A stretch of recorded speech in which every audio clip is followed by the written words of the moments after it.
Hello, I'm Andy Bache, Executive Director of Adventure Serve Ministries, and I'm here inside the shack with Tay Henderson of Lighthouse Ministries.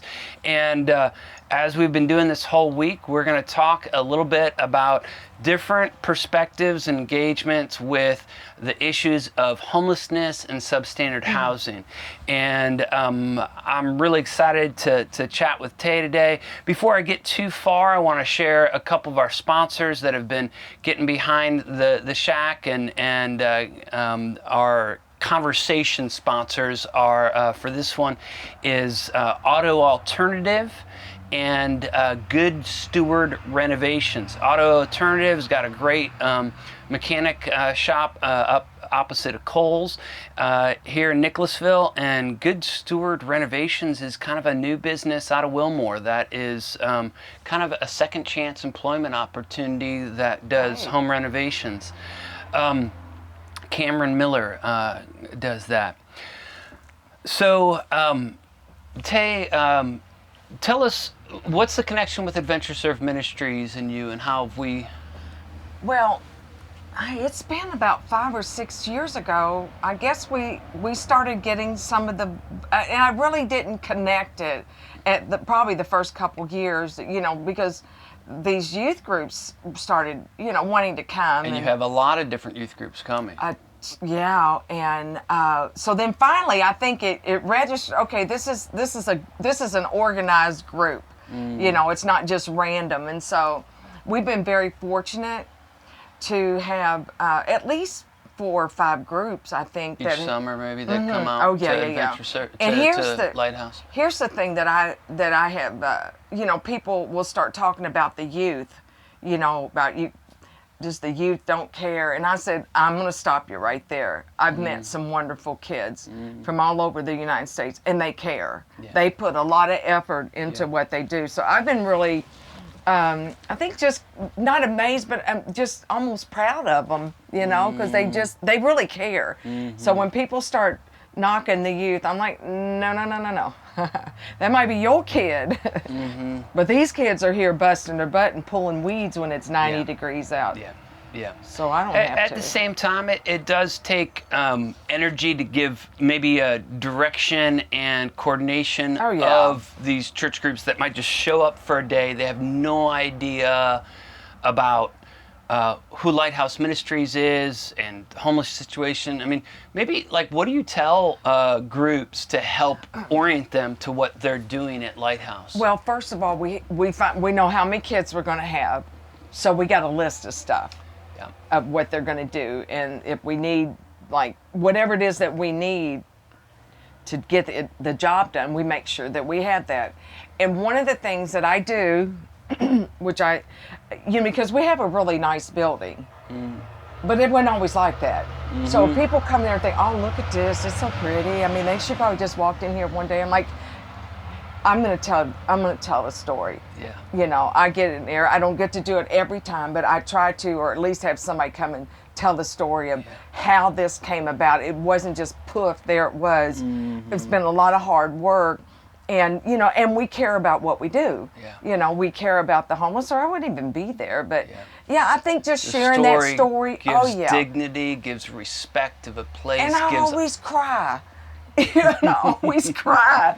And it's like, I don't know if I ever won't cry, but I always cry because it's an amazing story, it's God's love story. And I just like sharing that with people, so they, they come and think, oh, they've already, they've been around 150 years, and no. Well, you were sharing it a little bit on our live video, but go ahead and share it again, and that's okay. But what brought you to this place of caring for the homeless in Lexington? Well, I went through a program when I was 18 called Teen Challenge. I know of Teen Challenge. Yeah. And I went back there, and I come from a really rough background, and I went back there a few years after I graduated to work. And my late husband was paroled out of prison into the program. He'd been saved for 3 years. And the story of his life, that's another, an unbelievable story. And I think, we started out in Indiana, 8 years after he was out of prison, he got a job at the post office. But it was always giving back, always doing jail ministry. He was always doing jail ministry or prison ministry or street ministry or some type of ministry. He just cared. And I did too, but we had 5 kids, you know, so, but I always supported him. And then, you know, when we And that was in Lexington that you were doing that? Yeah. Well, he did jail in Indiana. And then when we moved here, you know, he started Jessamine County Jail and Frankfurt Career Development, just wherever he could really go and share about Christ. I mean, he was on it with both. He had such a heart and this huge heart for people. And so, and we were in a renovation project in this building, and there's a story to all that mess too, but we were in this renovation. He had already had his program, because he was wanting to run, it's called the Nehemiah House, a recovery program for men. And so right before that happened is when he ended up, he found out he had advanced liver disease and had to go through all this stuff to get on the transplant list, and very traumatic. I mean, one day you're going to work, the next day you can't go to work. You know, you just, so it really kind of turned our world upside down. But we'd already been through so much stuff in our life, learning how to trust God in the early days that we were married, that a lot of that stuff, okay, so he, you know, he wasn't even on a transplant list, I don't think, 5 weeks, and got a liver transplant, which I was just, and you know what? I couldn't find him. He wasn't answering his phone. I sent somebody down on 3rd Street looking for his behind, because he was down there witnessing to some people about Jesus. In the midst of, hey, we just got a liver transplant and there's medical issues. Find him. I said, you got 30 minutes. And he's thinking, life's short. I got to share about Christ every minute I got. He did.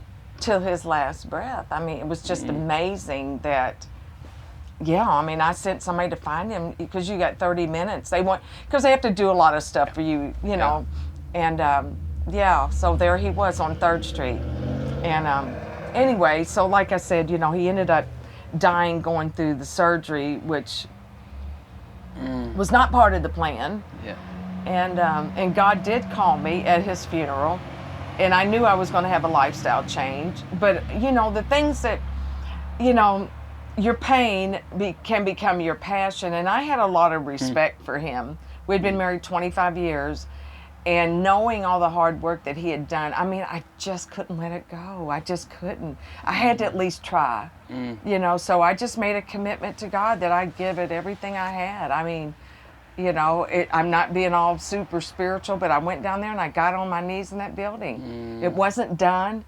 I didn't have any money. I had 5 kids and a job, and you know, I just told God I'd be a doorkeeper in his house. I mean, when I share that story, it brings so... Doorkeeper in his house. Yeah, but the realness of, like, I didn't just do a drive-by and get this place, you know. It came from a lot of...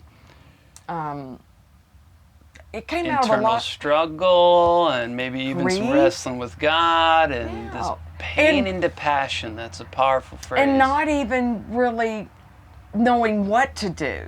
And just, you know, I didn't speak in front of people before. I mean, I was an activist. I was definitely an activist for causes. But it's like, it was just, I just asked God to give me his heart for people. Yeah. And, you know, that I wouldn't be hardened to their stories, and that I would be willing to listen. And my pain, because when I started just feeding a few days a week, cried every time I got up there. And those people were broken, and so was I. And we just were broken together. It was just, they were so, because I'll laugh about it. I think nobody's like, oh my God, here she is again, you know, crying. Nobody. I mean, they had such respect for me, but I didn't put up with any crap either, you know, any silliness. I just didn't, you know, because I wanted this to be a place of peace for when people come in and eat, not a bunch of cussing and fighting and drawing knives and all that mess, because it was in the hood. And but that's really how I started. I just trusted God just to give me discernment and wisdom. And then, so over these years of starting with the feeding program, you've turned it's turned into a housing location for homeless. I started a recovery program for men. It was part of the dream, and I ran it for 12 years. And I just phased it out, and Todd Johns is in my building now. Oh, okay. I know that he's got a facility up there as well. So that was your facility. Okay, okay. So I did that for 12 years. And that was a residence. That was Yes. guys living and coming out of substance abuse. And, That was a 1-year program. okay. And that was also maybe some homeless guys that were coming out of substance abuse? Or, Oh, yeah. Oh, yeah. Okay. I mean, So you've been able to pass that.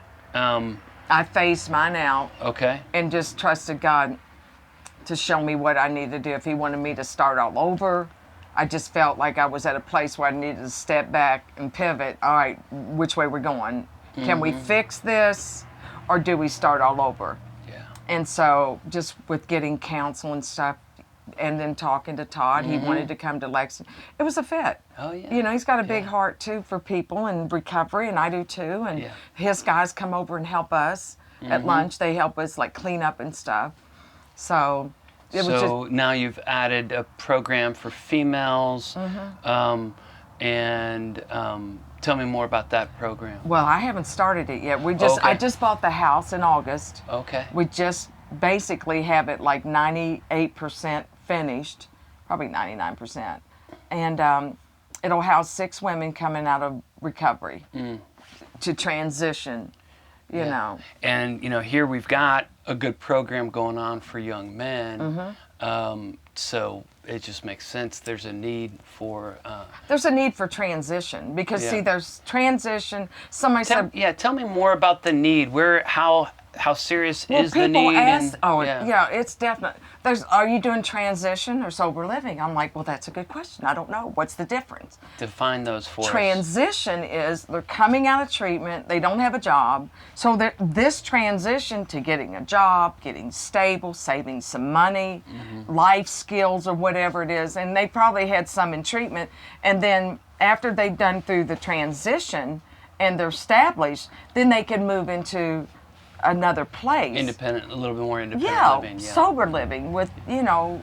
okay, so sober living comes after transition. Okay. But I think you can mix them up, too, so I'm not, you know, like, oh, that's sober... No, I'm going to do whatever... Right, but there's a greater stability of I'm living out my sobriety, and I'm also stabler to be able to pay my own rent as opposed to transition. I may need free lodging for a time just to get my head on straight. It'd be like somebody coming out of prison. They've been in prison 10 years. Yeah. They got to transition back into society. Sure. And, you know, and they need, my kids make fun of me. Some of my kids work for me because I say they need us. You know, people need us. And they're like, oh, yeah, I was saying people need us. Well, people do need us. And I feel like me having the experience that I've had, the girl that's working with me has been through treatment.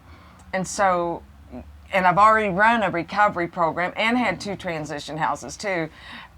So I feel like I'm a little wiser, you know, so I think, and the transition, when they get out of treatment, they do need that. I know a lot of the bigger programs will have their own like transition and sober living, but there's a lot of places that don't. So now, and your facility doesn't necessarily take, you know, maybe a family off the street or a person off the street that's like, I need a place to stay. The crashers is sometimes the preference, and those folks are normally needing to head either to the Hope Center or the Salvation Army Center. Would that Catholic be Action Center also takes just kind of... Well, Salvation Army takes families. Yeah. And they only take, if there's a man involved, they have to be married. They don't take, you know, they don't do that. Just women and children. And then the Hope Center for men. And some people don't want to be... So sometimes the family gets split. You know, temporarily anyway. Yeah. You know, some people won't do it. They won't go. But it's like, you know what? If this is what you need to do, then you should do it to get yourself back together. But some people are stubborn. So... all right, that helps me understand kind of like what's out there in Lexington, and I've kind of learned about it a little bit being in Jessamine County and recognizing that we, for many years, have not had any homeless shelter, and there's been families that I've known that have helped a bit, that the kids are in school in the Jessamine County, and the mom and kids would need to stay at Salvation Army, and it's difficult. Yeah. Is homelessness an issue that's growing in Kentucky, or do you even have a sense of it? Or Yeah, I think for me, I think it's probably about the same. I think there's like 1,200 people that are homeless in Lexington, and that changes because people get jobs. They do get, they've taken some kind of I would call it like a hit, divorce, somebody died, they lost their job, they got evicted, and their price changed, and or they got addicted. That's a huge one. Yeah. And see, part of my ministry is in low income, because we get a lot of older people. We got a podge of all different kinds of people. But one of the things that over the years, you realize what you did, maybe at the time I didn't, was that I'm feeding a lot of addicts that wouldn't be eating. They would be starving, basically. Yeah. And so there was a guy, this is another story too, had started volunteering he was running a transition house for men.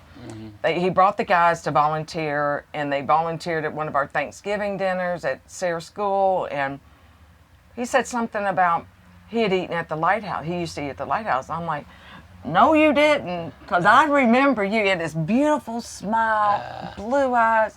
I mean, nice. I'm like, no, I don't remember you. Yeah.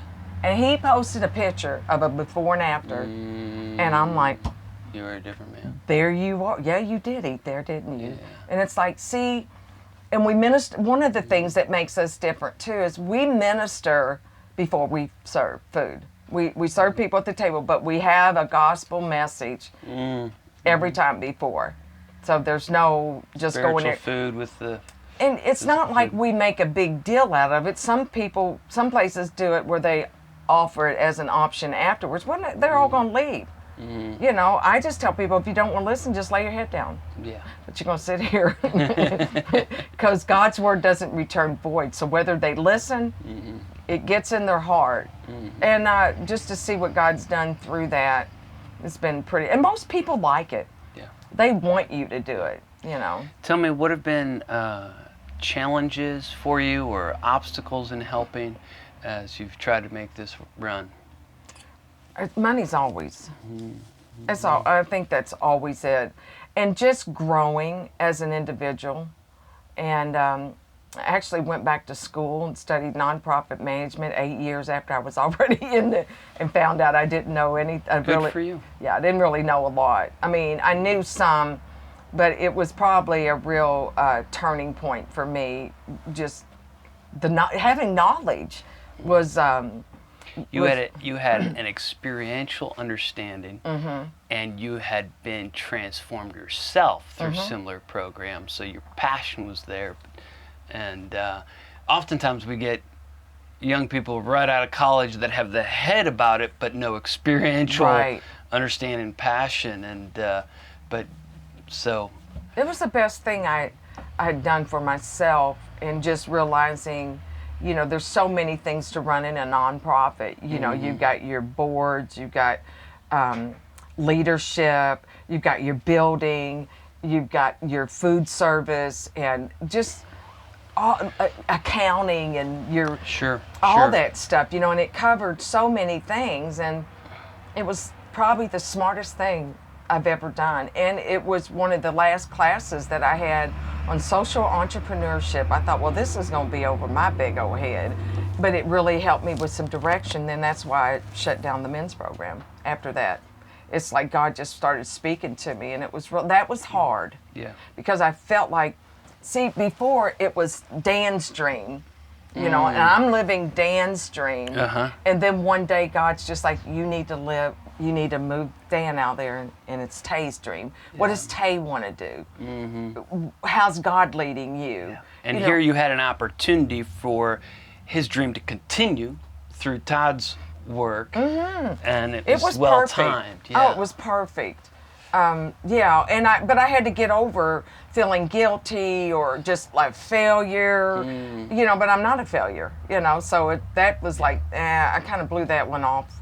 But I think that's it, just knowing, you want to do the will of God. There's a providential plan and things that God wants to bless our lives and help us with. And, we have our own will too. And you want your will to be part of that, the providential plan. So I think that would be one thing of just making sure that I'm in the providential plan of God, that we're doing what we're supposed to be doing, going in the direction. And it's went in directions that I'm like, I didn't know we were going to go there, especially with the food ministry. How the heck that happened? I ended up getting grant money and bought a refrigerated truck. We need one. Wow. So, Wow, we bought a brand new refrigerated truck because we needed it. Yeah. And God has used us to help other people, refugees and... So your feeding ministry goes beyond Oh. those women that are staying in residences. You're feeding a much wider Well, we community. feed about 100 people a meal Wow. every day, twice Wow. a day. So we're feeding... And you it. said 6 days a week. Yeah. So that's... Wow. that. And then then there's another place that's like right on the other side of us, St. James Place, low income housing. We started, we kind of got away from taking stuff over there, but they get like $20 a month food stamps, and they make like a $700 check. Yeah. So it's like, There's a take need. that stuff over there. I know they need it, So we've been doing that. So we help them. And then, like I said, refugee. And we got people that come and pick up the stuff and take it. Revive Lighthouse, one of Todd's, they come and pick Perfect. up on Thursdays for Nicholasville. So it kind of went on beyond what I was ever even, and there's a lot to it. You're in a contract with somebody, so it's not like you just go grab a bunch of stuff and throw it in your car. It has to be temperatures and weighed and processed, and so there's a lot to it. A lot of logistics to it. And a lot of management of systems. Tell me a success like that. story that you just hold on to, or that you maybe a recent success story that you've kind of seen a person move through the program, or Well, I was just telling her the one that really, I mean, there's been a bunch of stories, and Sure. There was a guy named Gary Dietz, him and Susan, they ate at the Lighthouse for like 8 years. Drunks. I don't mean alcoholics, I mean drunks. He'd come there, peed all over himself, Whoa. and we'd clean him up, and let him take a shower upstairs, which I normally didn't do, but for him, it's like there's no sense giving him clean clothes because he's wet all over himself. So we would take him upstairs. And so one day, this was when we were in our little building where Todd and them, and I had just ministered, and I looked over there, and they were drunk. And I thought, they have heard the gospel here, 8 years? At least. I mean, why? Yeah. Why are they still messed up? Yeah. So I Yeah. went over to them, Yeah. and we sat at a little table, and I said, can I pray for you? And they said, yeah. I got on my knees in front of them, and I just said, God, would you please do something? I was crying. I said, God, would you please do something? Well, I didn't know this was going to happen. Now, she ended up getting hit by a car like 2 months later. And I thought, this is going to be the end of him, because he will drink himself to death. Yeah. So we came to the Lighthouse, and he was distraught. Now, this guy's a drunk, not an alcoholic. I'm talking about a bona fide drunk. And so we started ministering to him, and I said, Gary, if you get locked up, like for public intoxication, you're going to miss her memorial service. So, long story short, he ended up coming into the program. Not only, he had been a CFO for a major corporation in Cleveland. CFO. Shows you the power of addiction, doesn't it? To take a man of stature down. Married, his wife was a school, lost everything. Kids, they still didn't want anything to do with him. But he actually graduated from the program and stayed on and worked with us until I closed it down. And then he ended up having some health issues, and he passed away. That was a but had miracle. turned his life around and was working with Yeah. she passed away as well due Susan. to the car accident. Wow. Sweetest lady. I mean, you know, I've seen and heard everything. I never heard a mean thing come out of her mouth. She's so, do you remember Susan? She was such a gentle person, but she was addicted, you know. They just, that addiction, like you said. And, you know, I did not know he had been a CFO till after he was there for a while. And his mind started clearing. I mean, this boy knew number. I mean, it was just amazing to see how, what had been under there all these years. I love that story, and I love that just moment of you looking and going, why isn't the gospel working? Yeah. In a sense, and why hasn't their hearts been turned yet? Yeah. And then you just getting on your knees in front of them, and maybe even in that way saying, I see you. I see the wretchedness you're living. Yeah. And I see the beauty that's in you if you just take this curtain away and give it over to God and lay it at his feet, and that God would do something traumatic for change. But I think wow. she went to heaven. I do. I mean, I believe she was saved. She was a very sweet lady, and you know, I just thought he'll just drink himself to death, but he didn't. You know. Sounds like they had a clear devotion to one another. Yeah. I know it was hurt. Well, to just finish up, maybe share a couple things to folks that are like, I care about homelessness. I don't know how to make a difference. You know, you stated, you know, one big challenge is dollars, of course, and this Good Giving Challenge that we're doing is a great way to give to Lighthouse Ministries.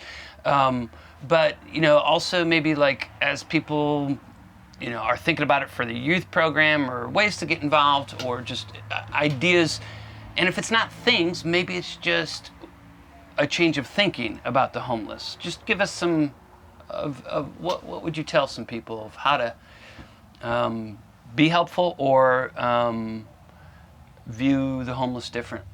Well, you know, I've had people say that people are homeless because they want to be homeless. And I'm like, no, that's not true. I mean, maybe some, but there's a lot of mental illness too. I've experienced that probably the more that you're around it. Even starting the church, you know, it's called the Journey East. My church in Frankfurt is called the Journey on Leestown.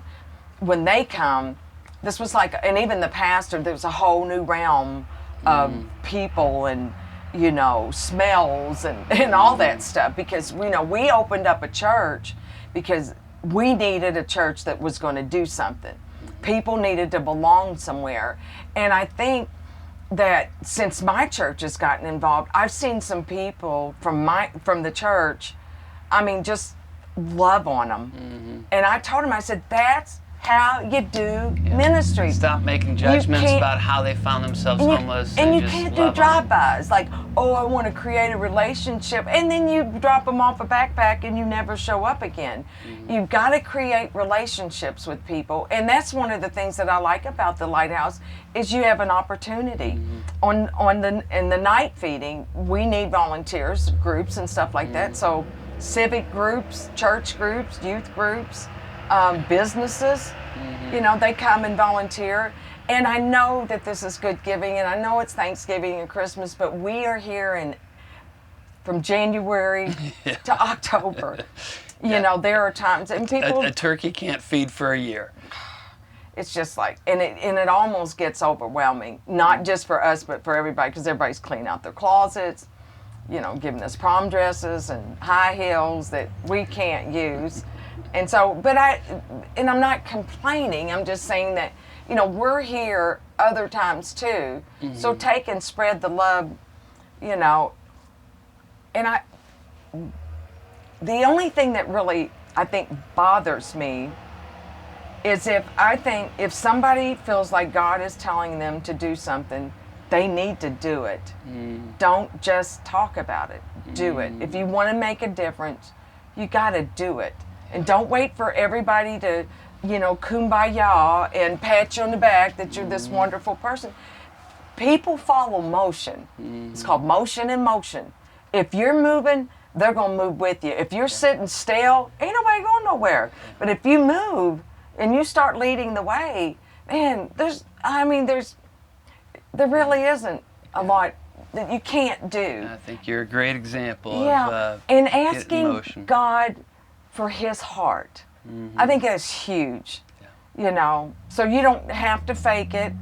And you don't have to be afraid of homeless people. They ain't gonna bite you. They're just, only thing's different is you live in a house or a shack, and they don't. And they don't. That's it. You know, there's really not a lot of difference. And so, for me, I'm just relatable. Yeah. Well, you know, reading up, coming into this, I've learned that over 500,000 people in the United States are homeless, and that's just the ones that are counted, right? And there's so many that aren't counted, and Kentucky's got about 5,000, and there's a lot of things that lead to a homeless situation, and then it's very difficult to get out of it, and I think what I've learned as a ministry with Adventure Serve, we don't do direct homeless ministry because it takes kind of a surrounded hug and an intentionality, and so instead to support organizations like Lighthouse makes a lot more sense to us than just hitting the streets and start handing things out, because we don't know, all right, where else did they get food? Let's go with an organization that's got some relationships and has gotten a pulse of what's out there. So thank you so much for what you do with welcome. Lighthouse, and for coming down and sharing the shack with me today. I love it. I think Jackie will have a hard time getting her off the bed. You know, can I just say one more little thing? Yeah. I think a lot of time, you know, people have asked me over the years, how come all you ministries don't work together? And I think in the last few years we have made, you know, because it's not you and me, it's us. And I see that, because and I say this all the time too, it does take a village. It takes all of us. I can't do everything. The Day Center can't do everything. The Hope Center can't do everything. Right. Salvation Army. So it takes a village of people. But some people like to be shiners. You know. So, but I'm like you. Find somebody that's doing it and go there. And then a lot of times God raises people up and they go out and start their own somewhere else, you know, not like next door. Well, you know, homelessness is such a complex issue, and just as we talk about Lexington, it would be difficult to have one center that's dealing with men, dealing with women, that's dealing with recovery, that's dealing with mental illness, that's dealing with just drive. And I mean, there's 2.3 million evictions a year, I believe. I mean, just like people are, and so it's just a big problem. I think some of the challenge with partnering ministries is we get so caught up in everything that we're just doing, and we're just crazy busy, and it takes time to pick up the phone and call. It does. But it's just so good to know that there's brothers and sisters in Christ also seeking kingdom work and putting the hands of Christ, hands and arms of Christ out. So. I agree, 100%.